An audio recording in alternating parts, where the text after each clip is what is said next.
हम इंसान इस धरती पर कहां से आए? कैसे थे हम इंसानों के पहले पूर्वज? आखिर इतिहास की वो कौन सी घटना थी जिसने इंसानों को जन्म दिया? इंटेलिजेंस का जन्म कैसे हुआ?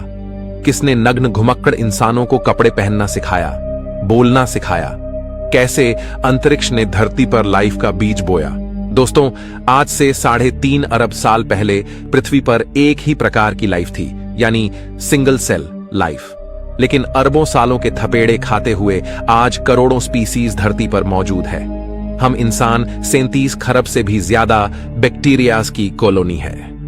लेकिन इन करोड़ों स्पीसीज से अलग है हम इंसान, जिसमें भाषा और संस्कृति भी मौजूद है। ऐसे में इतने कॉम्प्लेक्स इंसान की उत्पत्ति कैसे हुई? वो सब चीजें जो हमें इंसान बनाती है, आखिर कैसे नेचर से हमें मिली?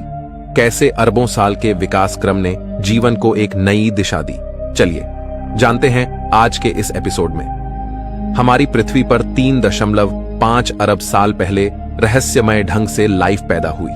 उससे पहले पृथ्वी पर लाइफ का कोई नामो निशान नहीं था, यानी इसकी उत्पत्ति से लेकर 1 अरब साल तक पृथ्वी लाइफ से सूनी थी। पृथ्वी पर कॉन्शियसनेस पैदा ही नहीं हुई थी। 1 अरब साल तक पृथ्वी अनकॉन्शियस थी, लेकिन 3.5 अरब साल पहले कुछ ऐसा हुआ जिसने पृथ्वी पर एक ग्रेटेस्ट शो को जन्म दिया।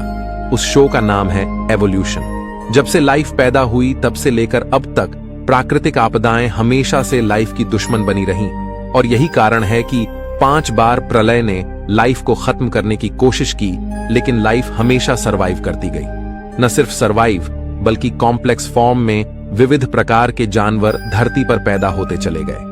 शुरुआत में जन्मी सिंगल सेल बैक्टीरिया लाइफ की सबसे सिंपल फॉर्म थी, और धीरे धीरे नेचर ने इसे कॉम्प्लेक्स बनाना शुरू किया।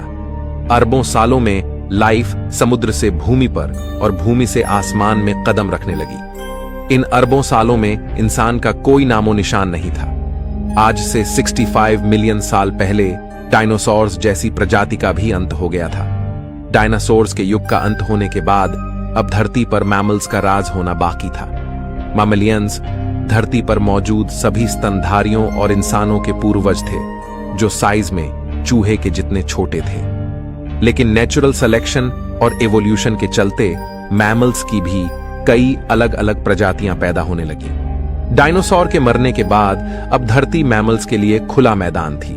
जो मेमल्स डायनासोर के डर से बिलों में छुप कर रहते थे, वे अब बेखौफ घूम सकते थे। अब वे दिन दहाड़े एक नए एनवायरनमेंट में रहने लगे।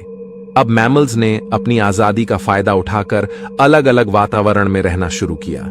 इस वजह से नेचुरल सिलेक्शन के चलते मैमल्स भी कई प्रकार के जीवों में विकसित होने लगे। लेकिन दोस्तों, डायनासोर अभी पूरी तरह नहीं मरे थे, बल्कि उड़ने वाले डायनासोर की कई प्रजातियां अभी भी सरवाइव कर गई थीं। पर बदलते मौसम और वातावरण की वजह से वे भी धीरे धीरे बर्ड्स में इवॉल्व करने लगे। इन मैमल्स को विचित्र प्रकार के जीवों में तब्दील होने में अगले करोड़ों साल लगे, जहां मैमल्स इवॉल्व होते होते प्राइमेट में तब्दील हुए। इन्हीं प्राइमेट्स से आगे चलकर इंसान की उत्पत्ति होनी थी। आमतौर पर हम प्राकृतिक घटनाओं से डरते हैं, लेकिन आज से 70 लाख साल पहले एक ऐसी प्राकृतिक घटना हुई जिसके लिए हम प्रकृति के शुक्रगुजार हैं, क्योंकि आइस एज की उस घटना ने इन प्राइमेट को मजबूर किया अपने पैरों पर खड़े होने के लिए। यह पहला कदम था इंसान की उत्पत्ति की ओर। इसी के साथ उस समय अफ्रीका में पैदा हुए ऊंचे ऊंचे पहाड़ों की वजह से अफ्रीका के उमस भरे जंगल धीरे धीरे सूखे और ठंडे पड़ने लगे। ऐसे में पेड़ों पर कूदने फांदने वाले प्राइमेट्स के लिए एक बड़ी परेशानी हो गई। अब बड़े पेड़ों की तादाद कम होने लगी और उनकी जगह घास ने ले ली। अब नेचर के इस खेल ने इन प्राइमेट को मजबूर किया कि वे 2 पैरों पर चले, ताकि वे दूर तक देख पाएं और खाने की तलाश कर पाएं। दोस्तों, इस वजह से जो प्रजाति बंदरों से अलग हुई वो थी होमिनिड्स। यहां से नेचर ने इंसानियत का बीज बोना शुरू कर दिया था, लेकिन इसकी फसल उगने में अगले 70 लाख साल बाकी थे। होमिनिड्स के अलग होने पर सबसे पहले इवॉल्व होने वाली स्पीसीज का नाम था सहेलांथ्रोपस। इन्हें देखकर बंदरों जैसी ही फीलिंग आती थी, लेकिन बदलते एनवायरनमेंट ने इस फीलिंग को भी बदल दिया।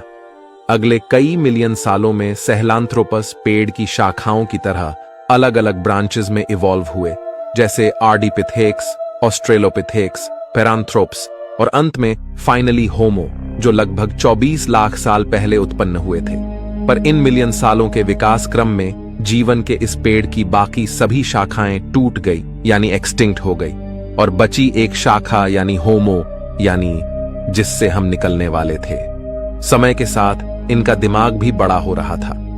30 लाख साल पहले ऑस्ट्रेलोपिथेकस ही इंसानों की वो पहली स्पीसीज थी जिसने पत्थरों को काटकर हथियार की तरह इस्तेमाल करना सीखा। इसी वजह से ये शिकार में काफी होशियार थे। मांस खाने की वजह से इन्हें सभी न्यूट्रिएंट्स की पूर्ति होने लगी, और यह एक मुख्य कारण बना इनकी इंटेलिजेंस के बढ़ने का, क्योंकि अब इनके दिमाग का साइज बढ़ने लगा। इस तरह आज से तकरीबन 20 लाख साल पहले होमो जीनस की उत्पत्ति हुई, और इस जीनस की पहली स्पीसी थी होमो हैबिलिस यानी हैंडीमैन, जिसने पत्थर के औजारों को और मॉडिफाई किया। वहीं होमो जीन्स में एक और स्पीसी पैदा हो रही थी, वह थी होमो इरेक्टस, जो आज से करीब 18 लाख साल पहले अस्तित्व में आए। ये वो पहली स्पीसी थी जो 2 पैरों पर सीधा खड़े रह सकती थी। अपने पैरों पर खड़े होकर इसी स्पीसी ने नेचर की जिम्मेदारी को संभाला, और इन्होंने सबसे पहले आग को कंट्रोल करना सीखा। यानी हम कह सकते हैं कि आग का आविष्कार आज से 18 लाख साल पहले हुआ। लेकिन अपने आप आग की खोज कैसे हुई?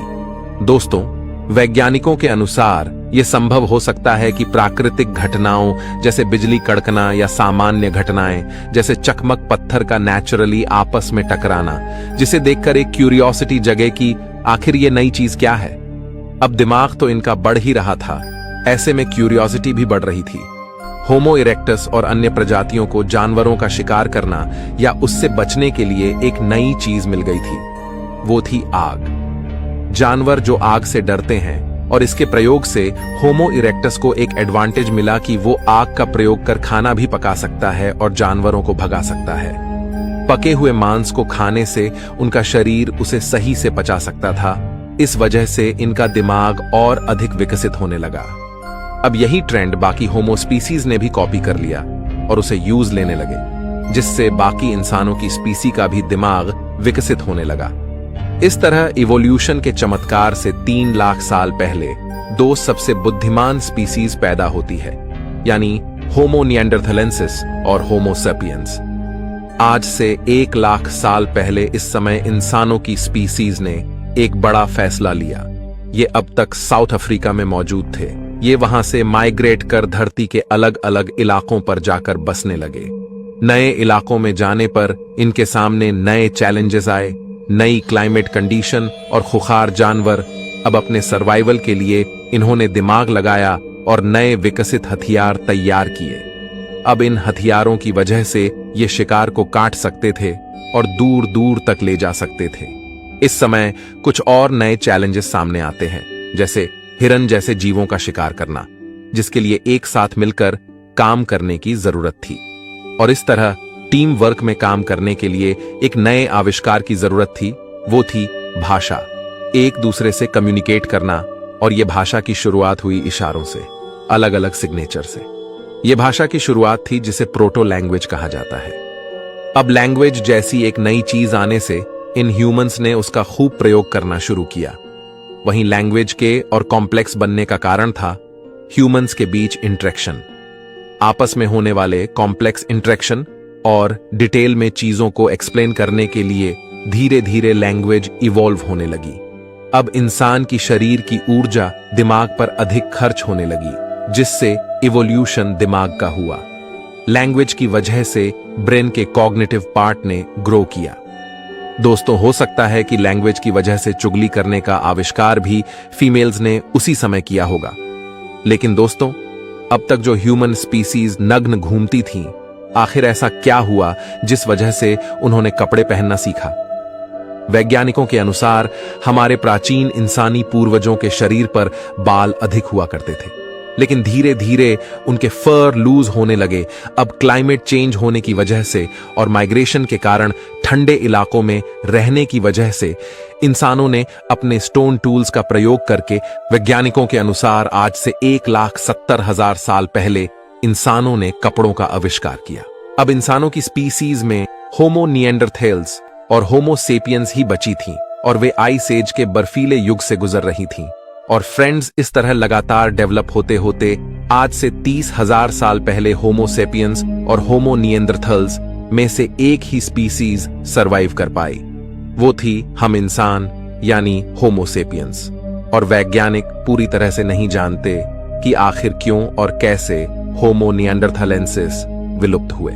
इस वक्त तक आइस एज का युग जारी था, जो आज से 10,000 साल पहले जाके खत्म हुआ। लेकिन मॉडर्न ह्यूमंस किसी तरह हिम युग की कड़कती ठंड को सरवाइव कर गए।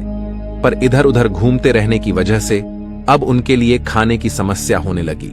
इसलिए आज से 10,000 साल पहले एग्रीकल्चर यानी खेती की शुरुआत हुई और अब ह्यूमंस के पास अपनी जिंदगी में काफी फ्री टाइम मिलने लगा, क्योंकि उनकी बेसिक नीड पूरी होने लगी। फिर खाली दिमाग बना शैतान का घर और हमारे शैतानी दिमाग ने खाली टाइम में कई चीजों का आविष्कार किया, जैसे कि खाने को स्टोर करने के लिए गड्ढे बनाए, जिसके लिए स्पिनिंग व्हील बनाया गया। अब इंसानों के पास रात में खाली टाइम मिलता था, जहां वो अपनी वाइफ या गर्लफ्रेंड से लड़ने के बाद रात के आसमान को निहारने लगे। और आज से 2,500 साल पहले एस्ट्रोनॉमी का विकास हुआ।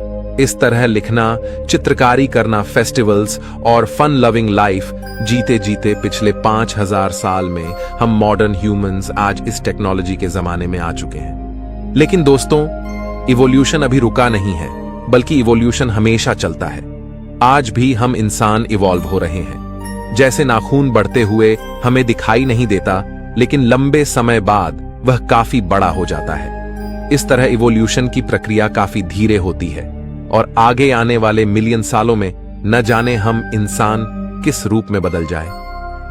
आज हम ऐसी कई परिस्थितियों से गुजर रहे हैं जो हमें लगातार शेप कर रही हैं। जिस तरह भूतकाल में हम इंसानों की कई विचित्र प्रजातियां थीं, उसी तरह हो सकता है हम इंसानों की और भी कई विचित्र प्रजातियां पैदा हो जाएं। आज हम जीवन के लंबे इतिहास को जानते हैं कि किस तरह जीवों का विकास हुआ, लेकिन एक सवाल अभी भी वैज्ञानिकों को परेशान करता कि आखिर लाइफ की शुरुआत कैसे हुई, किसने पृथ्वी के गर्भ में लाइफ का बीज बोया।